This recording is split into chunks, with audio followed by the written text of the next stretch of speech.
You are listening to The Data Edge, where we talk about what actually happens behind the dashboards. I am Stephanie Wiegers, the CEO of Pearstop. We fix the data problems that stop AI from working.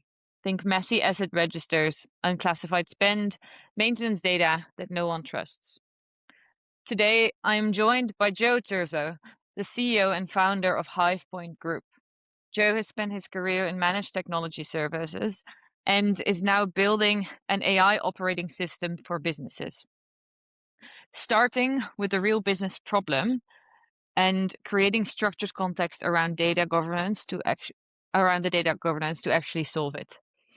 Welcome, Joe. Thank you. Thank you so much for having me, Stephanie. So, what I'm particularly interested in talking to you about today is we both work on the data side of things, and this is a very similar problem, just two different facets of it. Um, we do this for a lot of clients in procurement around asset management, facilities, hard services. So that's very operations heavy businesses. Um, and Joe, I believe you are dealing with the exact same constraint from a technology services angle. I think there's a lot of ground that we can cover that actually takes, well, how do we get to this data edge? Yeah, managed service providers are really, again, operation heavy. I find most of the time, 80% of an MSP is controlled by operations. It's all data-driven decisions. So all the data in, data out for decision making of the company happens at that ticketing layer, that user input layer. So creating that consistency then feeds the 20% of the company that drive the business from a financial standpoint. Well, you say it's 20% of the company that drives the business from the financial standpoint. Mhm. So Well, what that means, yeah, like your account managers, right? If they don't have good data, they can't help the client solve the problem. Or your owners, if they can't forecast financials, right? You get that data drift because it's non-consistent. mhm. You're making bad decisions. Um, Yeah, and the use when you pop AI onto that, right now you have hallucination and you have just wrong results, right? yeah, You're constantly training. yeah. Yeah, because essentially the first step is making those dashboards, and Mhm. that's been, well, a trend from the past 10 years. Everyone, of course, has dashboards now, and right now everyone wants to have AI on it. But we do see it a lot. Whenever you don't do the right input, then you're just going to be making decisions on something that's actually fake. Mhm. What do you see happening with your clients, and how do you solve this? So it's never, I won't say it's never, but it's generally not a technology problem. They have the right technology, they don't have the right people, the right processes, and they're not getting their platforms aligned with it, right? And then they're missing the performance portion, that measuring, right? So if you structure the people and their behaviors correctly, this is how you do your job, right? Uh-huh. Here are the results that I want, and then I get those processes in place to say, really, if you do these things, these will be the results. Go here for this, go here for that, and then align the tools to it. If they do this, then you get that, and that also helps with quality control, right? Yeah, I expect the data to be in all these places, and this is the structure I expect to see the data in, right? yeah, Then yeah, it's just measuring that, right? It's constantly yes, measuring. That's where the dashboards come in. yeah. Well, and the dashboards, in my opinion, can be also really valuable to figure out this is wrong, right? Sometimes we see something in a dashboard and it's clearly wrong, and we do need to dive deeper. So, I always say, if you can't get the data manually, you'll never mhm, trust the data in the dashboard because it could be wrong, right? And yeah, you have to know that. yeah, that's a great way to go about that. I love that. Um, so what we see, I mean, a lot of what we do is the data has come in, it's already in the systems, and we know that that it's either wrong, there's errors in there, or it's incomplete. And so then a part of what we do is we flag where are the errors, and then sometimes we feed that back to the user. and sometimes we have an AI system that solves that, and so that is able to automatically detect and correct where it's able to. Mhm. It sounds when I'm listening to you that you focus on one step earlier in the process, which is there are people working with these platforms and they need to actually put the data in correctly. Yes. So again, if you have to make certain, well, if you want a certain result out, you have to mandate how it goes in, right? I can't proceed unless I do X, Y, and Z. That minimizes the human error for the data structure. You're Mhm. still going to have problems. You still need to do the trust but verify, but you start minimizing when you start training the people that here's why you put in the data. This is the Yeah. result we need to do the next step. And once you educate them and treat them like they're the business owner for their role, right? I'm giving you $1,000 and that's what a day, and you're supposed to give me back this. Right, Yeah. that's what I'm buying from you, and Yeah. so that's where you get the performance metrics. This is what I needed. It's flagged as bad, go fix it. And if we have that continual error rate, no, that becomes a training issue, Mhm. right? But Yeah. you have to check it right then and there. As the data is being put into the systems. Correct. It's like just like raising kids. You know, you have to. The sooner you teach them, right, the better the behavior will be. Yes, they can't guess, if you don't tell Mhm. them. Yeah. Correct. So, when we were having a chat before, the one thing that you told me, which I really liked, was that you don't just approach this from a purely technology point of view. Hmm. And I actually think that that's a mistake that many tech operators make. They pretend that people are robots. And so you said we really look at the problem that we are trying to solve here and the people that are working with it. So what are the the real problems, like the end goals that your clients come to you for? They're generally coming to me because they're well, almost 100% time they're not getting the results they want, right? Yeah, They don't. They have to babysit, right? It's an admin heavy MSP, right? And their customers are like, this is not what I signed up for. I signed up for this magical service that you promised me, right? And that's not what I'm getting. So the yeah, problem I solve again is taking what the owner's vision is and implementing that through a series of being a cheerleader, being a coach, but solidifying processes and teaching people why I'm doing it, right? mhm, And getting their buy-in. Hey, what do you think about this? Because I have a standard process that I have a, a blueprint of what I use, but then that's Joe's company. I yeah, have to take that and say, if this is the owner, this is how if the owner was doing every single role, this is what they want the experience to be for their clients. I take that and put it into the processes. Then I'm working through those processes with the team before I implement, right? So getting their yeah, buy-in. Then once I buy it in, I get a higher success result. But then you still got that other 10% where it's resistance or misunderstanding or whatever. Because if it is not clear, to your point, they don't know how to do it right, and in my experience, they just make up what they think it should be. That's even yeah. People worse. do that all the time. Oh, Hmm. it's horrible. Actually, I had this job in the bank long ago, Hmm. and we would work on data quality there as well. And so I remember going to one of my managers one day and I was like, there's this issue that I keep having and I have no policy on how to do it and I have no place to research what the real data point needs to be. Hmm. And so the response was just copy it from last year. So that immediately highlights, right? Hmm. People, it's really easy to not care because it's just this one data point and it's just this one data point. And so on the big scale of things, it sounds like it doesn't matter, but it really does. Hmm. Yeah, But that's where you have say, and this is where you think through. If there's not a process, what's the process to get the process?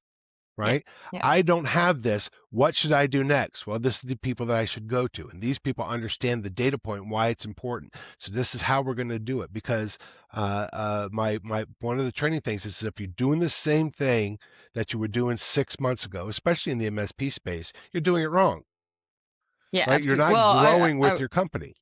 I would argue for everything right now because we're in such a fast transition with AI. Hmm. You're doing the same thing as 6 months ago. Hmm. you might be doing it wrong. Hey, Right. so I talk a lot about AI readiness with our clients. Hmm. So these are, procurement teams wondering, can we do category management smarter?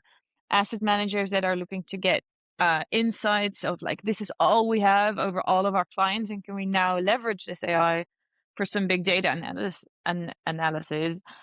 So the problem never is the AI tool, it's the data underneath it that is a mess. Is that also something So that's I'll consistent? go one step further. AI readiness is not just data structure, right? Yeah, AI readiness goes to process, yeah, right? I say I want this, but are you putting it into a structure that you could, if you could get it manually, then you can automate it, right? But if you're not doing the same thing and creating consistency, AI isn't just going to come in and do some magical thing. It just thinks about what you have, right? It uses reasoning based on what you have. So the readiness is operational maturity, mhm, yeah. right? Because I data fully agree with that. structure is the foundation. AI is a multiplier. It allows your business to scale faster. AI is not a replacement for humans, right? It's a replacement for how you do business. For well, for how you do business, I would say it's Well, maybe an when I say that amplifier. by that is not the your roles have to change to support what the AI is going to do. What you again, Mhm, what you do will change because AI is going to take away some tasks. AI is going to get you data faster. Like how many PhDs are on staff doing data analysis for companies? Not a lot that I know of, but that's what AI is doing, right? I'm mhm, getting mhm, PhD level reasoning in here. yeah. Um, yeah, yeah, I would say actually the AI is an amplifier of the Hmm. people doing the work. Correct. And if they're not following a process, and if they're not following a way to put the data in so it's structured and consistent, then Yeah, you're going to just have a faster mess. yeah, yeah. When you were talking about the part of these processes and structures, um, that also hint on not just a process but on governance. Is Hmm. that does that also relate to compliance issues? Does it touch upon that? It does, and that's exactly what I'm talking about. Is I can have these silo apps, and each of the apps have compliance. Yep, I'm ITIL compliant, or I'm PCI compliant, or PI. I meet all these standards to do these functions. But what about the data talking in between? That is where the issues lie, right? Because how do I know what's in somebody's OneDrive? How do I know they're not emailing things? How do I? And so you're putting in all these subsystems to try Uh-huh. and do that. But a lot of MSPs don't have the structured data and don't have the controls in, right? On the back end to have that auditing and compliance, the data categorization, the data loss prevention, and AI is just making it even worse because you're not controlling what's being sent out, what's being anonymized, what's not, who's using Mhm. your data and how. If I Yeah, put in all these separate AI tools, now I have silos of information. yeah, And yeah, if I'm pulling data out of these things, where is it going? And yeah. that's the data governance layer. That's what you need to build your platforms on is saying, here's everything connected. These are all secure. But what about down here? And I'm building that layer of intelligence underneath to allow all these AI systems and all these platforms that you have interconnect intelligently. Yeah, yeah. When you touched upon that point about security, Hmm. uh, uh, in what I see, it's becoming even more trending. So we all knew how important data security was and is. Just the upcoming AI providers have again sparked this conversation of, wait a second, who is looking at our data? What's your approach to that? So, I would say I have the standards. I'm a SOC Type 2. I use CIS and NIST standards Hmm. because that's heavy in the MSP world. So those are the Yeah, yeah. security frameworks. But what I do is the context orchestration. All of the data is centralized and controls under your policy. So I have what's called policy aware context orchestration. So when all your data is centralized in your environment, whenever you query AI or some data triggers a workflow, it says, does this person or does this user have access to these platforms that they're asking for? Do their policies meet? Am I keeping not data anonymized? Like I don't want my client list going out. Forget like social security numbers or credit cards. That's kind of standard, right? Table stakes. Yeah, yeah, But yeah, what about my client information? What about my client context or how we use the data? Is that staying centralized? And so you put those policies in place, and then it says which AI model should I use based on the company's policy? So you don't want people using Copilot. If you have ChatGPT license, that's where you want it to go. For me, hmm I have auto routing. It doesn't matter which AI model you use. There's no learning curve. I don't have to train them all because all my context is centralized. yeah, So that AI model comes in, analyzes, goes out. Your data never leaves. yeah. And that then links back to the quality issue actually that we're Correct. talking about. Right, and that's Yeah. called the recursive system is I asked a question, I get a response back. Another AI model says, I know this platform and what they're trying to do. It's called an intent system. Did that response answer the question? If not, go back. That's your Yeah. data quality. Well, Yeah. the structured Well, data has to be there, right? But the intent now is what did I want to do with the data? yeah. So basically, if I can summarize this, what we're talking about is first of all, the data comes in somewhere. How are we collecting it? How are we structuring our entire tree of systems? Where do they interconnect? And Mm-hmm, where do the people connect to these systems? Then there's a step. What are the people then putting in, right? Are when we're logging our ESG data, are we actually checking if it's correct or are we copying what's mm-hmm, going in from last year?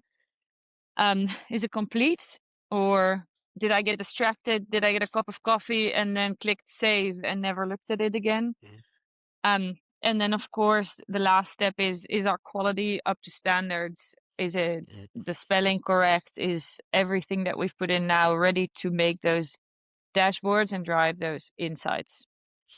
Yeah, and one of the biggest killers I see is I'm putting in the data a week after something happened. I'm trying to use my memory as opposed to progressive entry because in the MSP time is critical, right? That's what they bill is time. So Mhm, if I put in a time entry a week later, I'm guessing, right? I think it was about a mhm, half hour to do this. So now I'm impacting the quality of billing, right? The mhm. quality of the agreement value. We could be over or under billing, right? So those things, you have to look at all aspects of the data, Mhm. and if you don't have the systems to do that, you won't get the quality of data, and now you have bad decisions. Yeah. Yes. Well, that would for me be the best way to boil everything down. If you don't have the quality, you will get decisions. Really, really well said. Mhm. Um, that's a wrap on this one. Um, and, and a great ending. Bad data quality is bad decisions. Um, well, I believe what your work makes really clear is um governance isn't just the IT blocker, right? This is an integral problem and it needs to be approached in an integral way. So not just from a Mhm. technical point of view, but always, always keep the big business problem in mind when Mhm. creating the technical solution. Agreed. Um, 100%. Joe, where can people find you and Hivepoint? It's highpoint.ai on the web, uh, uh, Facebook, Twitter, well, was it X and LinkedIn are really our heaviest because we're business focused. Next year we actually have a consumer product coming out too, especially for families, right? Mhm. So families are starting to use AI and find me on the web. Fantastic. Um, thank you so much. And for the listeners, if your data problem lives in procurement, asset management, or facilities, that is, of course, our world at Bearstop. Thank you for listening to the Data Edge. And Joe, thank you again for this fantastic and super insightful conversation. Thank you It for was having me, great to have Stephanie. you.